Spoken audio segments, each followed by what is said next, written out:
Hola a todos y todas, vamos a resolver el ejercicio número 2 de la guía. Bueno, el ejercicio dice, completa la siguiente tabla con la información correspondiente. ¿Qué quiere decir?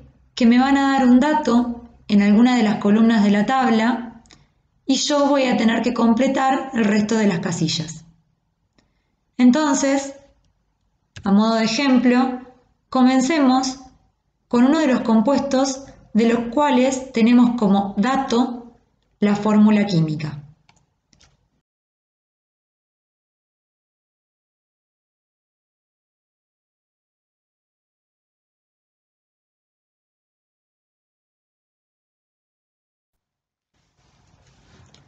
Bueno, observen que el compuesto está formado por fósforo y oxígeno. El fósforo es un no metal del grupo 5 de los elementos representativos, por lo que sabemos que actúa con +3 o +5. Tenemos tres tipos de nomenclaturas para los óxidos. En la tradicional vamos a comenzar con la palabra óxido. Y para referirnos al fósforo, en este caso vamos a usar la raíz latina, que es fósforo. Para la de Stock o IUPAC vamos a comenzar con óxido de, seguido del nombre del elemento que acompaña el oxígeno, que es fósforo. Y para la estequiométrica lo que vamos a utilizar son los prefijos que indican la cantidad de átomos que haya de fósforo y oxígeno en el compuesto. Entonces, para la estequiométrica, lo que necesitamos simplemente es la fórmula química, que es lo que tenemos como dato. Como podemos ver, tenemos 2 átomos de fósforo y entonces puedo agregar la palabra di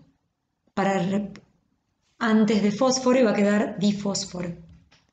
Tengo 3 átomos de oxígeno, por lo que voy a agregar el prefijo tri. Y entonces estoy en presencia del trióxido, por lo que con la fórmula química logré definir la nomenclatura estequiométrica, que sería trióxido de difósforo.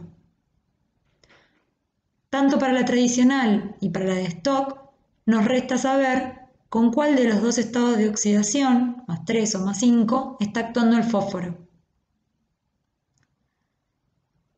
Entonces, para saberlo, voy a utilizar la regla que dice que la suma algebraica de los estados de oxidación de los elementos que forman parte de un compuesto es igual a 0. Podemos plantear una ecuación como la que observamos abajo a la derecha, una ecuación matemática, en donde sabemos que tenemos 2 átomos de fósforo por un estado de oxidación que es lo que quiero buscar, más 3 átomos de oxígeno por -2. ¿Por qué? Porque sé que en los óxidos el oxígeno actúa con estado de oxidación -2. Entonces me resta saber cuál es el estado de oxidación del fósforo. Despejando matemáticamente, obtengo como respuesta que de los 2 estados de oxidación, el fósforo está actuando con +3. Como es el menor de los 2 estados de oxidación, la terminación en la nomenclatura tradicional va a ser oso.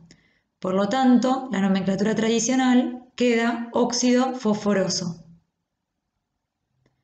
En la nomenclatura de Stock o IUPAC, como sabemos que actúa con 3, lo único que nos resta es agregar el 3 con números romanos. Y nos queda óxido de fósforo 3. Y completamos esa primera fila, esa fila que estábamos analizando de la tabla. Ahora continuemos con este compuesto, del cual como dato tenemos la nomenclatura de Stock o IUPAC. Bueno, el dato de la nomenclatura IUPAC nos permite saber que el compuesto está formado por azufre y oxígeno, pero no podemos saber cuál es la proporción de los átomos de azufre y oxígeno dentro de ese compuesto. Sabemos que el azufre es un no metal de los elementos representativos del grupo 6 y que para la formación de óxidos actúa con +4 o +6. Si tengo en cuenta la nomenclatura de Stock o IUPAC, en sus números romanos dice 4. Esto significa que de los 2 estados de oxidación posible, el azufre está actuando con el menor, que es más 4. Eso ya me permite elaborar la nomenclatura tradicional, que va a comenzar, como siempre, con la palabra óxido, la raíz latina del azufre, que es sulfur, y la terminación oso, porque está actuando con el menor estado de oxidación.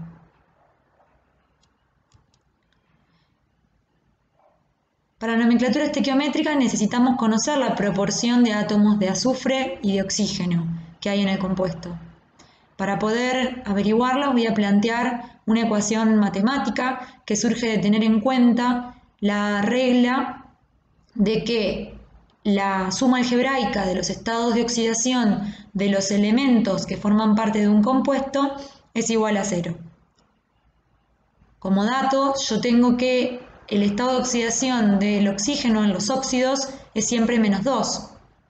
Y en este caso el estado de oxidación del azufre es más 4. Como la suma de esos estados me tiene que dar 0, y en este momento la parte positiva o el término que tiene la carga, el término del azufre y es positivo, es más grande que el negativo, debería incrementar el término negativo. Entonces en este caso debería multiplicar el menos 2, que corresponde a los átomos de oxígeno. Si multiplicamos por 2, obtengo menos 4. Entonces, más 4 que yo tengo del oxígeno me da 0 y logro que el compuesto sea neutro. Entonces la fórmula química quedaría con 2 átomos de oxígeno, y un átomo de azufre. Una vez que tengo la fórmula química, puedo elaborar la nomenclatura estequiométrica. En este caso, al tener 2 oxígenos, sería dióxido, y como tengo un azufre, de azufre.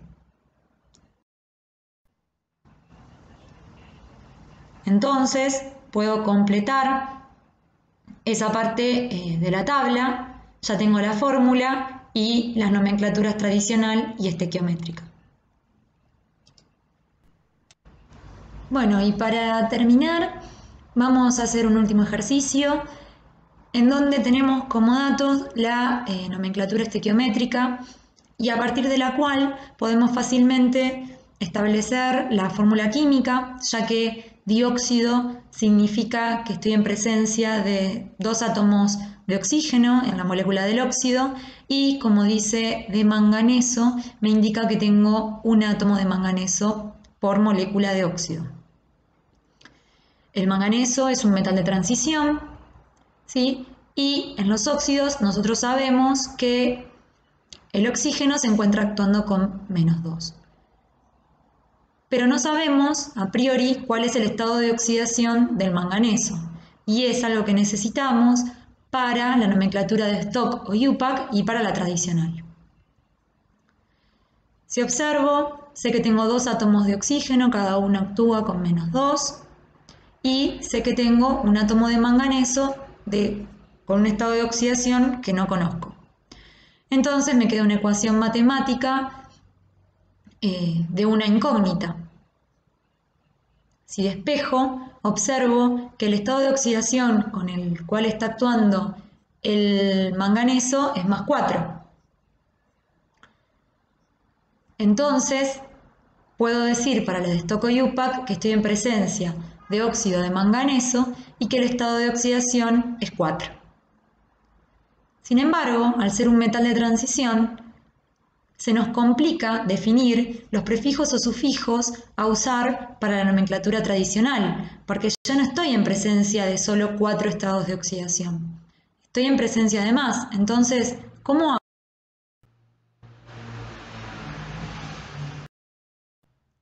Si observo en la guía, puedo ver que para los metales de transición, en especial para el cromo y el manganeso, tenemos un conjunto de reglas, por lo que te invito a repasarlas. Y en el caso del dióxido de manganeso, no usamos la nomenclatura tradicional. Entonces, pudimos resolver adecuadamente. Te invito a completar las casillas que me quedaron vacías en esta tabla, así que manos a la obra.